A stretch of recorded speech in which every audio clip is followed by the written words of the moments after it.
حضرت علی رضی اللہ تعالیٰ عنہ اور ایک نجومی کا واقعہ۔ ایک مرتبہ مولا علی جنگ نروان کے لیے اپنے گھوڑے پر سوار ہو رہے ہوتے ہیں۔ ایک نجومی مولا علی کے پاس آتا ہے اور کہتا ہے، اے علی، یہ جنگ آپ مت لڑیں کیونکہ آپ کا ستارہ گردش میں ہے، آپ یہ جنگ بری طرح ہار جائیں گے۔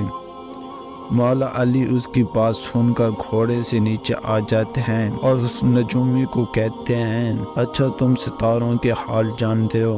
اس نے کہا، میرا کام یہی ہے، میں ستاروں کو دیکھ کر انسان کا حال بتا سکتا ہوں اور آپ کا ستارہ گردش میں ہے، اس لیے آپ کو بتا کر آپ یہ جنگ ہار جاؤ گے۔ مولا علی نے اس نجومی کو کہا، اچھا وہ سامنے ایک گھوڑی ہے جو پیڑ سے ہے، بتاؤ اس کے پیٹ میں نر ہے یا مادہ ہے؟ اب وہ نجومی خاموش۔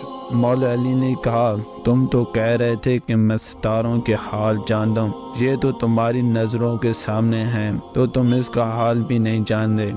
مولا علی نے کہا، اچھا بتاؤ کون سا ستارہ جب ٹوٹتا ہے تو اونٹ پر ایک حرکات ظاہر ہوتی ہے؟ اب پھر وہ نجومی خاموش۔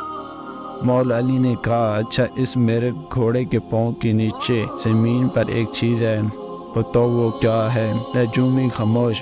مولا علی نے کہا، تم آسمان کے تو کیا زمین پر تمہاری نظروں کے جو سامنے ہے وہ بھی نہیں جانتے؟ سنو اے شخص، میں علی اب تجھے بتاتا ہوں، علی کی زندگی کی سب سے کامیاب یہ جنگ ہوگی، میرے 10 لوگ بھی اس جنگ میں نہیں شہید ہوں گے اور میرے مخالف کے 10 لوگ بھی نہیں بچیں گے۔ اور پھر تاریخ میں لکھا گیا کہ حضرت علی رضی اللہ تعالیٰ عنہ کے ایک ساتھی بھی شہید نہیں ہوا تھا اور مولا علی کے مخالف کے صرف 9 آدمی بچے تھے۔